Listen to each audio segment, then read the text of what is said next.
Здорово, народ, меня зовут Феликс Редько, я стендап-комик из Украины, из города Сумы, и, возможно, вы уже видели на моем YouTube-канале, если не видели, где-то вот здесь будет какая-то штука, возможно, вы видели видео, которое называется «Стендап в бомбоубежище». Это, собственно говоря, мой стендап-концерт, который я провел и снял в одном из бомбоубежищ города на 24-й день русско-украинской войны. Этот концерт уже набрал более 300 тысяч просмотров, очень много положительных отзывов, комментариев. Каждый день люди пишут, что они благодарны за возможность отвлечься хотя бы на немножко от всего того кошмара, который происходит за окном. И мы с ребятами, с командой решили смонтировать выступления тех комиков, которые выступали передо мной на разогреве. Кости Яценко и Илюхи Глущенко. Перед тем, как начнется концерт, подпишитесь на канал, поставьте лайк, проведите все вот эти вот гигиенические процедуры, необходимые для того, чтобы наш контент смотрели еще больше людей могли получать позитивные эмоции в это тяжелое время. Спасибо большое, для вас выступает Костя Яценко.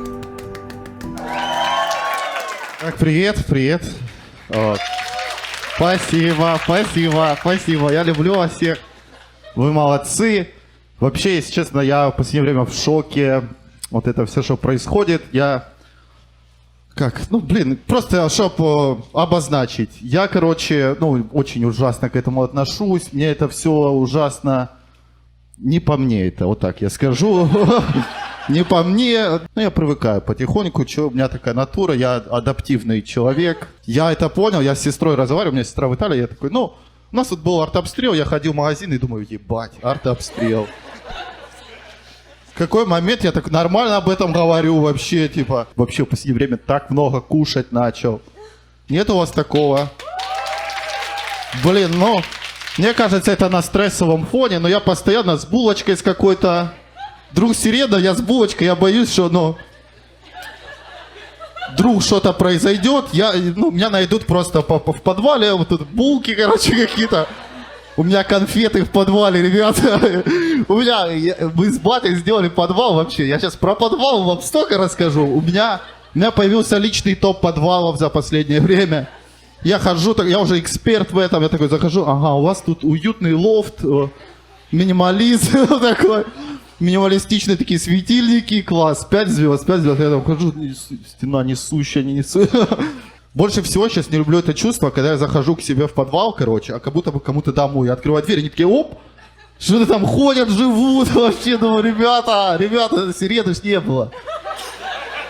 Сирены не было. Я каждый раз захожу в подвал, приходится переступать пенсионеров. Я такой, здравствуйте. Так неловко, если честно. Но у меня вообще дом такой. У меня максимально старые люди, очень много старых людей, пенсионеры. У них у всех приложения я им поставил всем приложения, которое паническую атаку, как по мне, разгоняет, если честно. Которое посреди ночи. Они готовили, они что-то знали. Эти пенсионеры до этого, я видел, они там с мусорок что-то носили себе в подвалы. Еще до войны они такие, стул, мне надо стул. Все, они вот так забирали с мусорок, что-то тащили. Я сейчас захожу вообще в натуре. Я захожу каждый раз себе в подвал, там вниз спускаюсь, и там дед на тахте лежит. Я так еще могу.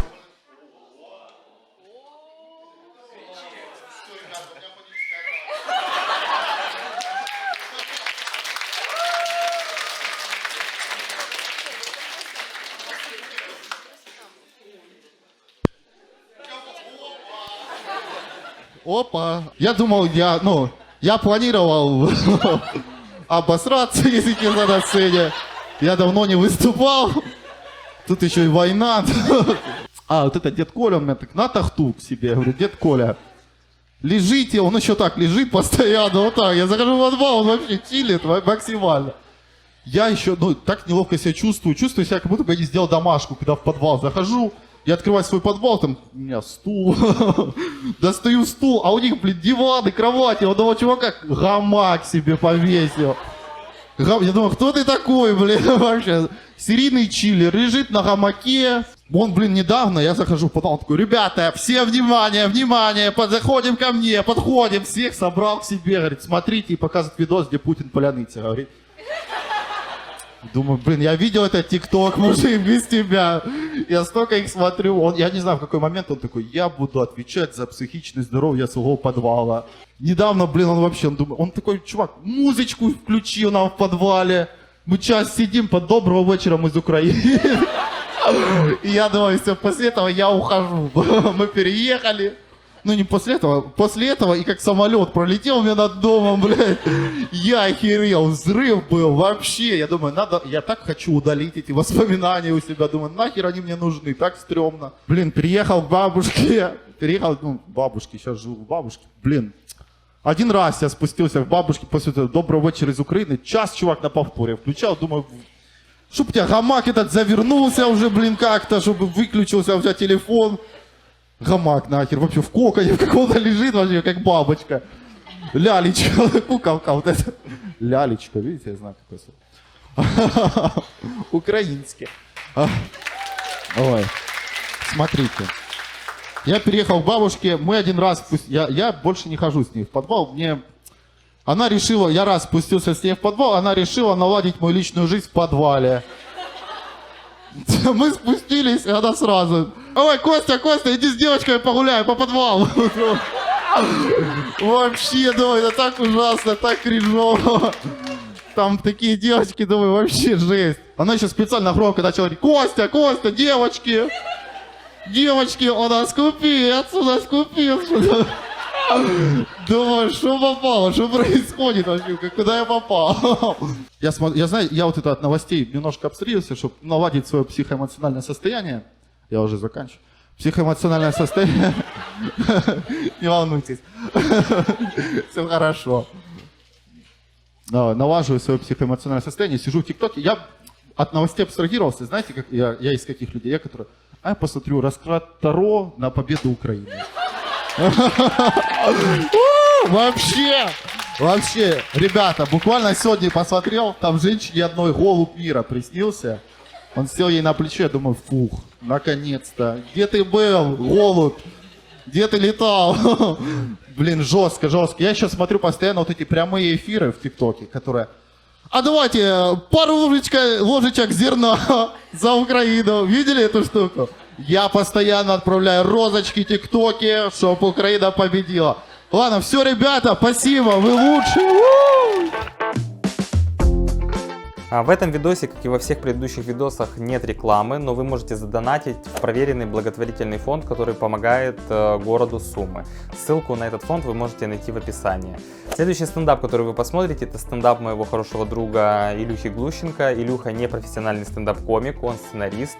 Сейчас он помогает мне делать тот контент, который вы видите на канале. Возможно, вы видели Илюху в скетче про Анатолия Почечуна и российский танк. Вы могли его видеть в выпусках украинских паранормальных аномалий.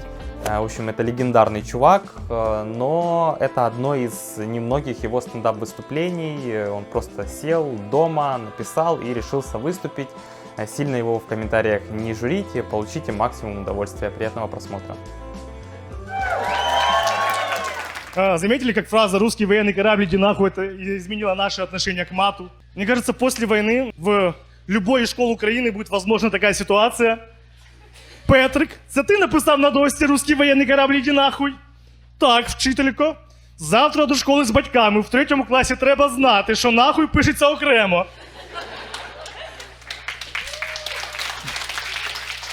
Знаете, мне кажется, что эта фраза про русский корабль, возможно, войдет в гимн Украины. Ще не вмерла Україна, ні слава, ні воля, русский корабль, иди нахуй, така в тебе доля. Думаю, возможны такие варианты. Также еще один миф развеивается на наших глазах, это про то, что русская армия — это вторая по силе армия в мире. В интернете их называют орками, но я считаю, что это неправильно. Орки страшные, а русские солдаты больше похожи на умпа-лумпы на солях. До максимум. Сегодня 24-й день войны, и все это время мы с Феликсом снимаем видосы, где максимально стебемся с Русни и выставляем их полными идиотами. И это не так просто, как кажется, потому что у нас есть очень серьезные конкуренты, это Министерство обороны Российской Федерации. Да, все вы, наверное, видели этого имбецила, который каждый вечер выходит и дает брифинги от Министерства обороны РФ, да? Я уверен, что после того, как мы победим, этот чувак, он не останется без работы, он уйдет рассказывать стендапы на ТНТ. Ему даже не нужно будет менять материал, там будет что-то типа... По информации нашей разведки, вчера скопление людей на стадионе в Лужниках должно было быть атаковано бендеровцами-голубями-нацистами. Но на подлете к стадиону враждебные птицы увидели, что все присутствующие и так уже в говне. Есть еще один вариант, почему эти ребята несут такую откровенную дичь. Они хотят отмазаться от военного трибунала по диагнозу шизофрения. Там будет такая тема, типа, товарищ судья им говорит: ребята, вы военные преступники. И они говорят: товарищ судья, посмотрите это видео, мы просто долбоебы. И судья уйдет в совещательную комнату и скажет: блин, они реально ебанулись, они хотели вернуть Януковича обратно в Украину. Вы представляете, в каком ахуе был Янукович, когда ему позвонил Путин и сказал: Витя, ты сейчас умрешь, блядь. Собирай вещички. Я уверен, там была такая сцена, как у нас в детстве, когда мама должна вести тебя к стоматологу, и ты, блядь, просто падаешь на пол в слезах, бьешься ногами, блядь, об землю, и держишься, блядь, за ножку стола просто, блядь. Владимир Владимирович, пожалуйста, я буду, блядь, мыть посуду в бункере, буду пылесосить, блядь, не надо, блядь, меня на Украину обратно, пожалуйста. Помните, Петр I прорубил окно в Европу, а Путин посидел, подумал и решил, что ему в бункере эти окна и нахуй не нужны.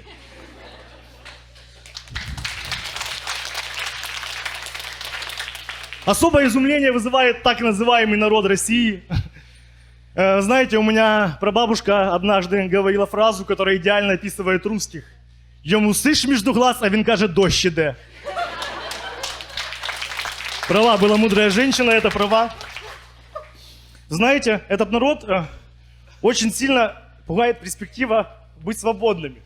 И вместо того, чтобы освободить себя, они хотят освободить нас. Но только не от каких-то нацистов, а от имущества, недвижимости, наших жизней. И, ну знаете, в истории не было ни одного случая, когда бы рабы освободили свободных людей. Мы обязательно победим. Слава Украине!